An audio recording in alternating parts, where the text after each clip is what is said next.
Bonjour à tous, donc aujourd'hui je vous retrouve pour une nouvelle vidéo, donc cette fois-ci ça va être un petit lecture manga. J'essaye de faire des lectures manga vidéo assez courtes pour que je vous en sorte un peu plus, en tout cas pour ce mois de décembre en tout cas. Alors j'ai lu le tome 11 de Mon colloque d'enfer de Keiko Iwashita. C'est le tome 11 et le dernier tome, donc c'est une série en globalité que j'ai beaucoup aimé. Ce tome 11 là, il était bien sans plus. Franchement, pour vous dire la vérité, il était bien sans plus. Il n'y avait pas... c'est pas une fin non plus incroyable, mais c'est quand même un bon petit shoujo. De beaux dessins, des personnages très intéressants qui évoluent, c'était drôle. Voilà, j'ai quand même, en globalité, comme je l'ai déjà dit, beaucoup aimé cette série. Ensuite, j'ai lu donc le tome 1 de Bad Company de Guild Pleasure, June, Togai et Narcissus. Voilà. Donc c'est un préquel de la série In This World, avec un personnage qu'on connaît déjà et un autre personnage qui va se faire en fait kidnapper. On est encore dans une histoire sordide, hein, clairement. On va pas se mentir, on va pas se cacher le truc, on est dans une histoire encore sordide. Donc nous avons ce personnage là qui est inspecteur. Et il va se faire kidnapper par je ne sais qui, mais j'ai mon petit doute là-dessus quand même, j'ai un petit doute. Et il va se faire torturer, clairement. Et on va suivre ça, en tout cas dans ce premier tome-là. Il y a beaucoup de réponses, beaucoup de questions sans réponse en tout cas. Et voilà. J'ai bien aimé, mais après c'est vrai que moi, je ne vais pas le conseiller à tout le monde. Voilà, parce que quand même, c'est très violent. Hein. Voilà.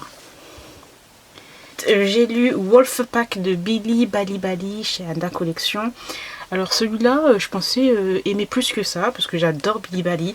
Les dessins sont incroyables. Franchement, j'ai trouvé que le dessin était vraiment magnifique. Très très beau. Donc là, on est avec deux meutes.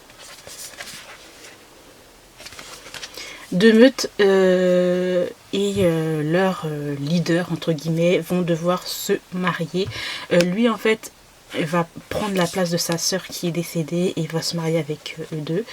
Enfin, ils vont se marier ensemble et il va y avoir une histoire de chasse aussi, mais de chasseurs qui essayent de chasser des loups. Ils vont tout faire en fait pour arrêter tout ça. Et c'était bien, mais sans plus. Après, franchement, pour vous dire, dans ce tome-là, enfin en tout cas c'est un one-shot, voilà. Il n'y a pas de scène olé toutes les 2 secondes. C'est vraiment à la très très fin et c'est très rapide. Donc voilà. Ensuite j'ai lu une série, les 2 premiers tomes. Le 3e tome, je crois que je l'ai dans ma palle, mais il faut que je trouve parce que je ne sais pas où c'est. C'est Happy City Life de Alada. Cette série, elle est mais complètement what the fuck. Ça m'a fait penser à la série de... comment elle s'appelait encore ? Je sais plus, je vous mettrai le nom quelque part par là. Vraiment, mais c'était what the fuck, hyper drôle. Enfin, les personnages, ils sont limite vulgaires quand même. Ils sont limite vulgaires. Et franchement, je vous le recommande pas. Enfin, je recommande pas à tout le monde, à part ceux qui ont un esprit assez ouvert et voilà, et qui ont l'habitude avec les yaoi un peu olé.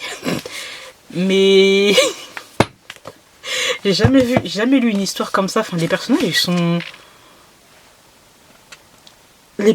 vraiment atypiques. Enfin, c'est waouh quoi. Enfin, je vous montre pas à l'intérieur, clairement pas, parce que beaucoup trop de scènes.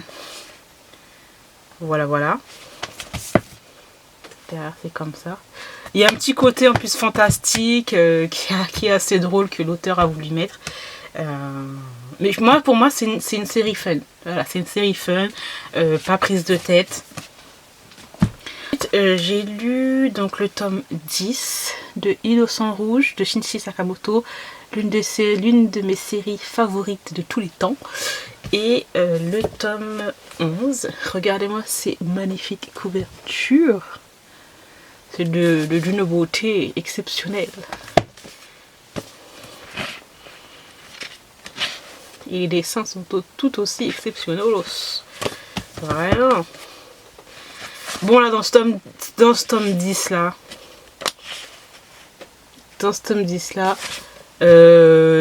c'est clairement pour vous résumer les tomes 10 et le tome 11.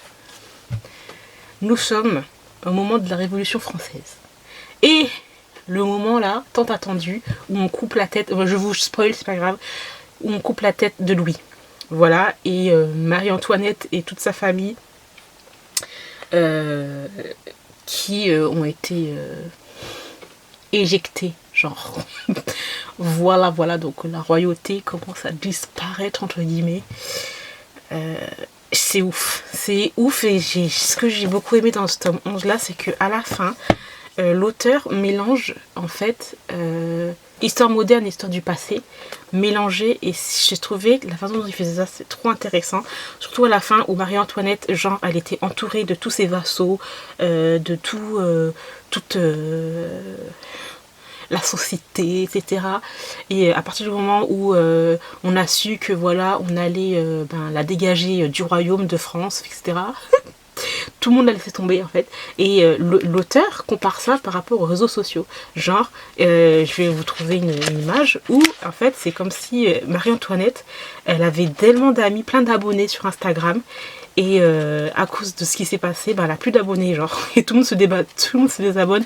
Attends, est-ce qu'il est... C'est là-dessus ou pas? Non, c'est celui-là alors, je crois que c'est celui-là. Et tout le monde se désabonne d'elle, elle a plus d'amis, genre, entre guillemets. J'ai trouvé ça vraiment trop intéressant, par exemple. Là, c'est comme si c'était sur Instagram. Et genre, tout le monde like ces trucs, portrait de famille, tout ça. Et après...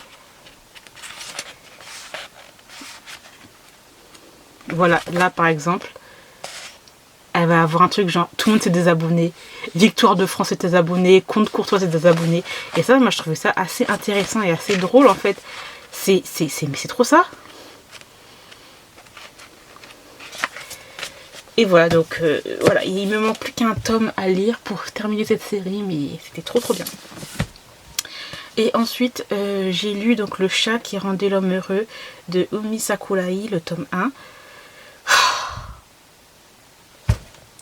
Coup de cœur, mais ça m'a vraiment fait du baume au cœur, et j'ai compris totalement le personnage qui est là. Enfin, c'est les gens qui ont des animaux vont comprendre tout de suite, vont tout de suite se sentir touchés, vont tout de suite être voilà, c'est trop beau, c'est trop touchant, c'est trop mignon, c'est trop beau.